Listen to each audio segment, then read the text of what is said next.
चिराग पासवान जी अपने आप को नुकसान कर रहे हैं, अपने पार्टी का नुकसान कर रहे हैं, वो दूसरे का क्या नुकसान करेंगे जी। आप देख लीजिए, जब से श्रद्धेय रामविलास पासवान जी नहीं रहे तब से देख लीजिए वो कितना नुकसान कराए हैं। वो खुद अपना कराए हैं। एक चुनाव लड़े हैं, उपचुनाव का जो भी उनका लोकसभा क्षेत्र में पड़ता है तारापुर, भाजपा के मुखौटा थे, एजेंडा थे, और भाजपा ने इनको तो भाजपा जरूरत से ज़्यादा भाव करके देखा था कि हमारे चिराग पासवान जो है कम से कम ला देंगे 50-60 सीट ला देंगे और हम ला देंगे।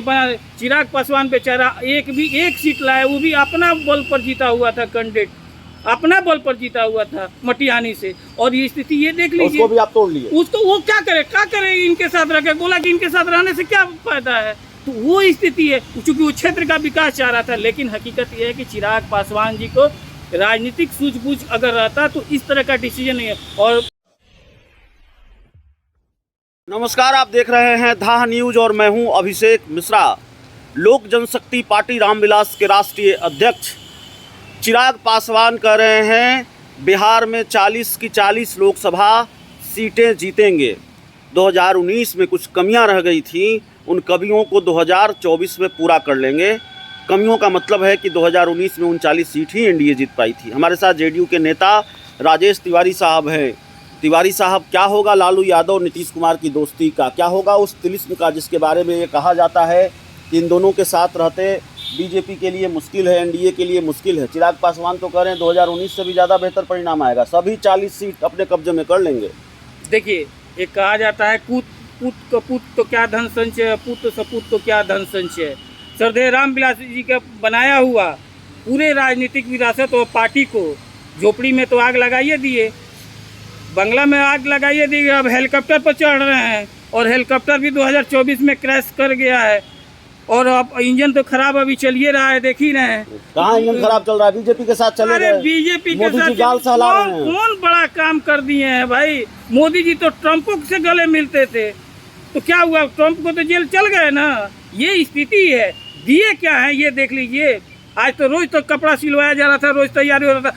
मीडिया भी जो है, मोदी मीडिया जो था कपड़ा सिलवा, अब शपथ लेंगे, ये 8 तारीख को शपथ लेंगे, तो 8 अगस्त को शपथ लेंगे। तो इतना हुआ, क्या स्थिति हुआ। हकीकत ये है कि जिस तरह से सिर्फ और सिर्फ इनका यूज और किया जा रहा है, और ये राजनीतिक रूप से इतना अपरिपक्व है कि 2024 में लोजपा का नाम लेने वाला नहीं बचा। अभी अकेले सांसद बचे हैं ना, लेकिन 2024 में लोजपा का नाम लेने वाला नहीं बचेगा। और उसका सिर्फ और सिर्फ एक ही जिम्मेवार है, वो है चिराग पासवान का। कपड़ा तो बिहार में भी बहुत लोग सिलवा रहे हैं, मंत्रिमंडल विस्तार नहीं हो रहा है। मंत्रिमंडल विस्तार, बिहार के मंत्रिमंडल का विस्तार का तो आप देख लीजिए, समय समय पर होते रहा। और जो भी बचा हुआ है, माननीय मुख्यमंत्री जी ने कहा है कि समय आने दीजिए, वो भी हो जाएगा। कहाँ माननीय मुख्यमंत्री, वो तो कह रहे हैं तेजस्वी यादव बताएंगे।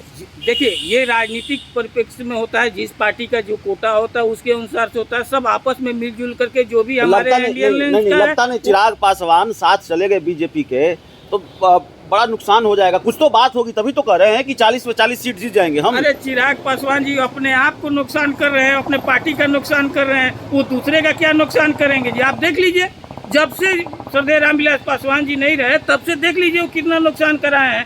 वो खुद अपना कराए हैं। एक चुनाव लड़े हैं, उपचुनाव का जो भी उनका लोकसभा क्षेत्र में पड़ता है तारापुर, नीचे से टॉप किए हैं। ऐसा स्थिति। चिराग पासवान ने हाल ही में कहा है कि जब नीतीश कुमार 2020 का जिक्र करते हैं या उस हार का जिक्र होता है, तब मुझे चिराग मॉडल की ताकत का एहसास होता है।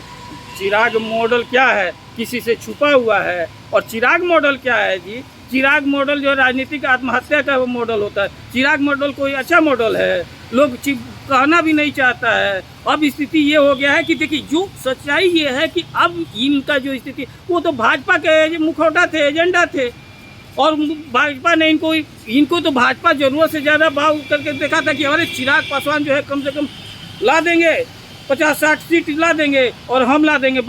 चिराग पासवान बेचारा एक सीट लाए, वो भी अपना बल पर जीता हुआ था, कैंडिडेट अपना बल पर जीता हुआ था मटिहानी से। और ये स्थिति ये देख लीजिए, उसको भी आप तोड़ लिए। उसको वो क्या करे इनके साथ रखे, बोला कि इनके साथ रहने से क्या फायदा है। तो वो स्थिति है, चूंकि वो क्षेत्र का विकास चाह रहा था। लेकिन हकीकत ये है कि चिराग पासवान जी को राजनीतिक सूझबूझ अगर रहता तो इस तरह का डिसीजन नहीं है। और सही है कि 2024 में भाई जो लोजपा का है, जो नाम लेने वाला कोई नहीं बचेगा। और जो स्थिति हो रहा है, चिराग पासवान का जो डिसीजन हो रहा है, वो समय बताएगा खाली कि वो चिरागे कितना। नहीं, खाली चिरागे पासवान थोड़ी कर रहे हैं, उपेंद्र कुशवाहा भी कर रहे हैं। गलती से 2-3 सीट हार जाएंगे तो ठीक है, बाकी सब सीटवा तो जीत ही जाएंगे। अब यहाँ पर नंबर 2 पर गिनती आते थे जब जदयू में आए हुए थे तो भाग करके। और स्थिति अब देख लीजिए, अब भाजपा में गए थे कि मुख्यमंत्री, उनके लोग कहता था कि बिहार का मुख्यमंत्री कैसा हो तो उपेंद्र कुशवाहा। अब स्थिति ये हो गया, उपेंद्र कुशवाहा का कोई नाम लेने वाला तक नहीं हो रहा है, कहीं पूछ तक नहीं हो रहा है। अब तो वो सम्राट चौधरी के लिए फील्डिंग कर रहे हैं। उनके नेता सम्राट चौधरी हैं। सम्राट चौधरी उनके राजनीतिक कद को लिखेंगे, सम्राट चौधरी उनके राजनीतिक भविष्य बताएंगे। उनका नेता सम्राट चौधरी है, जिस बल पर गए थे उनको साइड करके सम्राट चौधरी बता दे। अब कहाँ से बचा है उनका राजनीतिक कद? अब कुछ है ही नहीं है। तो इसलिए अब ये मांझी जी हुए, उपेंद्र कुशवाहा हुए, या आपको चिराग पासवान हुए हैं, अब इन लोगों के पास सिर्फ और सिर्फ अपना सीट निकालने पर ही इन लोग का आपत है। ये लोग खुद हार रहे हैं, हारे ना उपेंद्र कुशवाहा दोनों सीट से, ठीक है। अब वही बचा हुआ है, देख लीजिए इन लोगों का। और ये लोग चाचा भतीजा अपने स्थिति देख लेगा कि क्या कर रहा है। हाजीपुर में महागठबंधन का पहलवान कौन होगा? हाजीपुर में जो भी महागठबंधन का पहलवान होगा वहाँ धूल चटाएगा, वो धूल चटाएगा। और स्थिति ऐसा होगा कि हम लोग जो है पूरे 40 सीट में जीतेंगे, जिसमें हाजीपुर इंक्लूड है। कहीं से इन लोगों का कहीं नाम निशान लेने वाला है। जिस तरह से हताशा में देख लीजिए बिहार के नेता किस तरह से बयान दे रहे हैं। अब सुशील मोदी जी भी बयान दे रहे हैं, बेचारे को 5-6 महीने फरवरी मार्च में उनका राज्यसभा खत्म हो रहा है, मार्गदर्शन मंडल में भेजे जा चुके हैं। उसके पहले लो बुझने के पहले फड़फड़ा रहे हैं कि किसी तरह से हमको ले, लेकिन बड़े मोदी ने उनको इतना डिसीजन ले लिया है। वो हुए रामकृपाल यादव हुआ, रविशंकर प्रसाद हुए, ये लोग क्या है, ये जितना है ये सब अब बुझने वाले हैं। और अब बुझ रहे हैं तो अब छटपटा रहे हैं। तो बीजेपी के लोग बार बार कहते हैं कि बीजेपी की कृपा पर नीतीश कुमार सीएम बने। अब हाल ही में ऋतुराज सिन्हा का बयान आया है। अब बताइए कितना हास्यप्रद है, बीजेपी का क्या स्थिति हो गया है। अब देख लीजिए कि ऋतुराज सिन्हा जैसा परिवारवादी, ऋतुराज सिन्हा जैसा व्यवसायी को अब राष्ट्रीय सचिव बिहार में एक ही कोई मिला तो वो ऋतुराज सिन्हा मिला। देखिए क्या स्थिति हो गया आज के भाजपा को, जो है जिस भाजपा को कोई एक से एक जनाधार वाला नेता था, एक से एक संगठनकर्ता नेता थे, और मिला भी कौन?